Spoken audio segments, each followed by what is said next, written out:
Hello, everybody. Ray Garner with Garner's Games, here to talk to you about my Tau Empire army and my philosophy on building an army. My philosophy differs from a lot of people because of the fact that I build a themed army, a casual army that has the ability to fight competitively if necessary. And what I mean by that is I always divide the game of Warhammer 40k or Age of Sigmar, either one, into three sections. Three very important sections. The first section is your army list. What does your army list have in it? What is it capable of handling? What is its strength? What is its weaknesses? Because every army list has a strength, and every army list has a weakness. There's a hard counter for whatever you're trying to do with your army. And you are the hard counter to somebody else's army. The second element is your tactics. What are your units supposed to do? How are they supposed to be deployed? How are they supposed to be used effectively? Also, what do they do when they run into that hard counter? When they run into something that is going to smoke them off the board? How do they deal with it? How do you, as a player, as a general, maneuver your troops to cut your losses and maximize your opponent's losses? That's your tactics. That's what you do. And no matter how much that list is, if you run it poorly, it will lose. However, you can take a bad list, if you're a really good general and you know how to utilize your tactics, maximize your forces, minimize your opponent's offense, you can win with a subpar list against a heavy meta list. Because you played to your strength, forced them to play to their weaknesses. Again, all lists have a weakness. All lists have a strength. If you play into their strength, you'll get tabled in a couple of turns. There's no way around that. And then the third element is the dice. Now, certain armies have ability to do some modification on dice. And of course, there's command reroll for really important rolls. But for the most part, the dice are the dice. And as the old saying goes, the dice giveth and the dice taketh away. And that's just an element of the game that you have to account for in your tactics, in your strategies, when you use your stratagems. Now, all that being said, let's review my very fluffy Ox Cadre list. As you can see here, I've been focused on my Warlord. Now, most people's mind, this is a poor choice for Warlord. But this is my Ethereal. Ethereals are, generally speaking, the leaders. And that's why if there's an Ethereal on the board, for me, he has to be in charge unless you have somebody who doesn't like Ethereals or someone that an Ethereal will defer to, such as Farsight in the first case or Shadow Sun in the second. But I don't have either one of those characters in my army. So he's my leader. Now he's going to be attached to the Fire Warrior Strike team right behind him. Now, you know what? I do have my drones. I know these are not, in many people's minds, required nowadays, but I'm a very old player. I've been playing since second edition, so I play everything WYSIWYG. I don't require that of my opponents. I play everything WYSIWYG. I play everything painted. That is just a prerequisite on myself for my armies to hit the table. Everything has to be what it is, and everything has to be painted. So anyway, we've got 10 Fire Warriors. Now you'll note that there are a mixture of weapons in my Fire Warriors. Now this is because this is one of the older box sets. This box set was originally with the yellow armor. It didn't even have a turret. I got the turret out of a box of bits that I found. And of course they have their Guardian drones and they have a Marker Light drone. The Ethereal has a gun drone and a shield drone. So this is all about protecting the Warlord. That is their job. They are his bodyguards. Now right behind that, you'll see the Pathfinders with a recon drone, Marker Light drone, gun drone, and of course your 3 rail guns. Now these are my anti-tank snipers. This is what I try to use them for. However, their first couple times out in the field, what they have been is the shot sponge, where they've gotten attacked by everything my opponent can throw at them to get them off the table. But either way works. It's not an expensive unit, so to eat up almost an entire turn of firepower a couple of times in a row, they have earned their points one way or the other. Behind them, my infiltrating scout drones, or scout wars battlesuits. Their purpose in the game is to, of course, primarily guide. That's why they have a gun drone and a marker light drones, and of course they have their special ability of when they are guiding a unit, that unit gets to reroll ones on their hits. Staying in the middle, now I get into a little bit of the Ox Cadre part. Now we got 3 Rampagers. So Rampagers, of course, are to remind everybody that not everybody in a Tau army is terrible at hand-to-hand. These guys are tremendously good, especially on the charge. They will ransack a lot of stuff, including strong Marine units on the charge. Now, going back just a little further, you have more or less my heavier fire support. We have the infiltrating Ghost Kill with his 2 Guardian drones, and then you have my 2 broadsides. Most of them have, the large railgun. One has 2 missile pods, and the other one, which is one I got out of that same salvage box I mentioned earlier, it's got a gun drone and a missile drone because, that's what was available. Not the perfect ideal setup, but it is what it is. Coming back to the front here on this side, we have our 20 Kroot Carnivores. They are led by our War Shaper. Now, this is kind of my take ground unit of Kroot. I know a lot of people will try to be trying to get them into hand-to-hand. I really use them as a deterrent, fire support unit that also will go into hand-to-hand if you want to go. So they're quite good. They're a large unit of 20 models. Are fearful, of course, of people bringing a lot of blast. That can be a problem. All right, now we have our Crisis suits. Now this one's led by a Cold Star. These, of course, have the plasma and the missile pods. The Cold Star has I can't think of the name right now, so I'm just going to call it the Fancy Plasma and the Plasma. But that is a unit there. Now you'll note they all have shield drones. The commander has a marker light drone. So I am actually short 3 drones in this unit because I just don't have the physical drones. I will probably be able to break down and order them at some point in the near future. Then we got our dedicated Kroot Sniper, the Lone Sphere.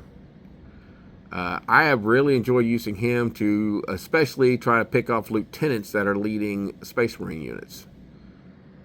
His precise, he's the only unit I can think of right off the top of my head in the Tau army that has precise. But he does his job really well. His movement, lone operative, stealth, makes him a pain to deal with. The fact that he's got a tremendously good range. He's just a great model to have in your army, in my opinion. Beside him is one of my 2 Kroot Riders. And this one has the Tangle Bomb Cannon. It's a lot of fun. It's good anti-infantry. It's not super strong, but he's also good and hand-to-hand, so sometimes I try to use him as a fire support for the Rampagers. The other side over here, we got our other one. Now, he's got the repeater rifle, or repeater rifle cannon, I think is actually what it's called. It's good against light armor or elite infantry. And the same thing, he can provide fire support and charge in with the Rampagers if need be. Come over here. Kroot Hounds. Now, they're not the greatest unit, but they are a ton of fun. They have been fairly useful in a couple of games I've used them in already. And I use them as a hand-to-hand combat support for the unit right behind them, which is my 10 Carnivores, led by a Flesh Shaper. Again, they tend to be a little bit more of my hand-to-hand Kroot, because they follow the Hounds into combat and kind of back up their charge. So pretty useful. Now this is my other Crisis suits. Now this one here, we got the flamethrowers and burst cannons, back up with a Actually, this is the Cold Star. I call the other one Cold Star. That was an Enforcer over there. This is Cold Star. It's got the missile pod and the burst cannons. Again, we have 4 shield drones total for the unit and 1 marker light. Again, short 3 drones. Now generally speaking, I use my crisis suits to deep strike in to disrupt and or take out key units that I need to be gone from my opponent's force. That's both of the units. And over here, we have a lot of people call it the breacher fish. You got the devil fish. It's going to be carrying 10 breachers along with the happy little leader.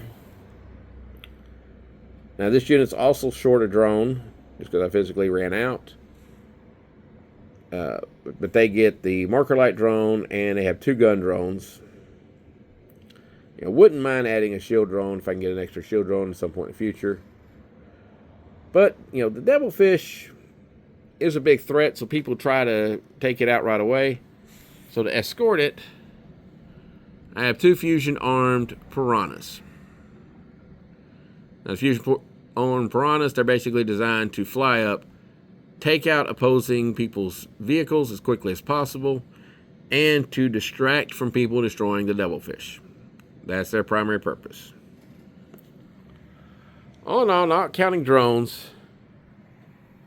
Kind of have to even scan back a little bit, just get them all in the picture. That's a 98 model list. That is a lot of a lot of Kroot running around the board.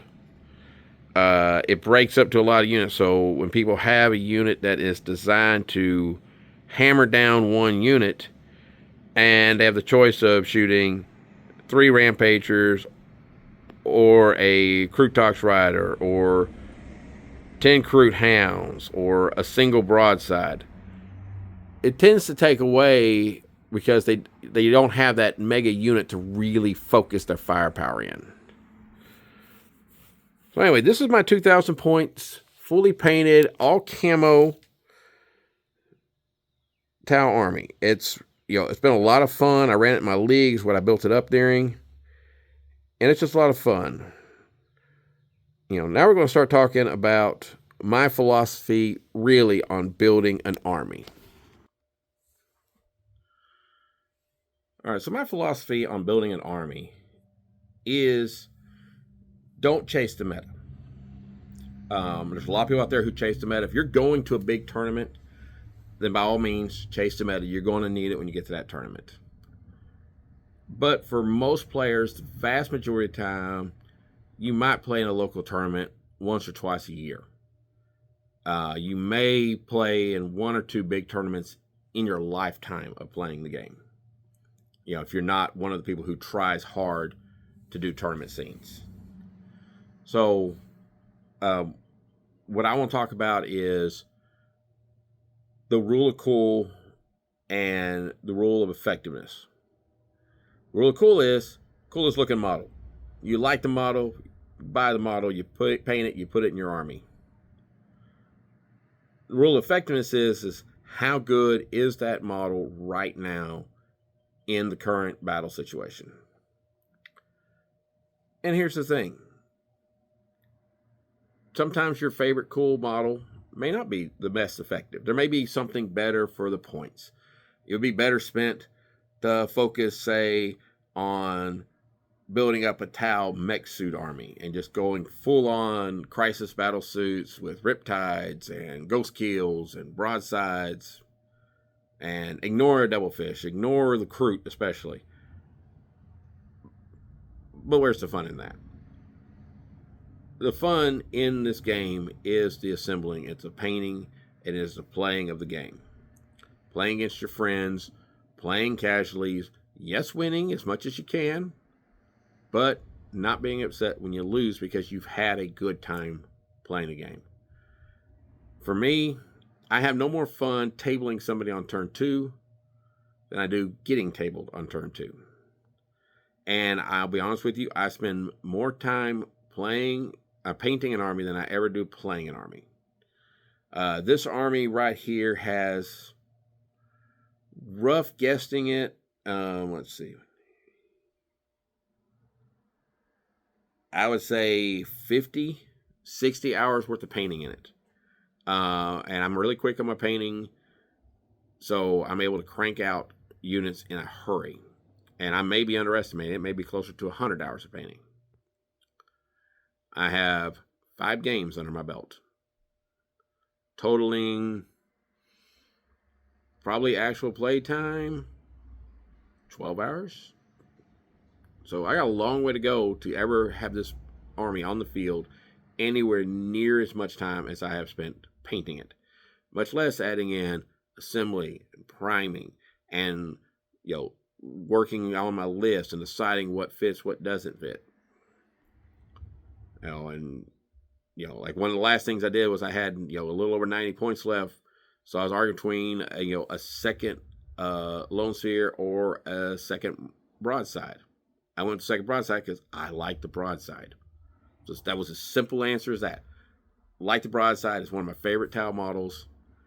Why only have one if I can have 2? And that's what we'll talk about. When you're building your army, build what you like. If you have a favorite unit, I'm just going to pick something at random behind me. If your favorite unit is the Squig Hog Boys for the Orcs, if they're your favorite unit, and I'm at the top of my head, I don't know their stats off the top of my head, they may be the worst, most garbage unit in the entire Orc army right now. I don't know. Doesn't matter. If they're the unit you enjoy, build you a cool unit of it and learn how to maximize it. Because they still can have a good effect on the battle. They may not be worth their point. They may be underpointed. They may be overpointed. But the main thing is that you like them. Therefore, you'll enjoy running them. And when they charge into somebody and they destroy their Hellblasters or something of that ilk, it's going to put a smile on your face and you're going to be happy and you're going to have enjoyed the game. The biggest thing that I try to tell people is make sure that you enjoy the game and be a good player and make sure your opponent enjoys the game. I don't care if you're being a competitive player and you're out there to basically raffle stomp someone in the ground on turn 1. If it's not a tournament, make sure your opponent has fun. Warn them about your army. Tell them, oh, hey, I got these Squig Hog units, and anything they charge is gone. I don't care if it's a Stompa. I'm going to destroy it because I'm going to hit so hard and so fast, and it's just going to destroy them. Let your opponent know. That way they know if they allow that unit to charge, they're dead. It's about making sure both players enjoy the game, and the casual players can play each other and have a great time, and they'll laugh and get a kick out of, rolling 5 1s on hazard checks because it's silly that they just blew up half their unit with plasma weapons, their own unit. But don't take the joy out of the game out of trying to be the most efficient player out there. Try to be fun. And try to be a fun opponent. Be a good loser. Don't whine and cry to everybody about your dice rolls. No football deal. If one call cost you the game, you weren't playing that good a game. Same thing in Warhammer. One bad roll can swing the game. But one good turn of good battle tactics on the next turn can swing it back.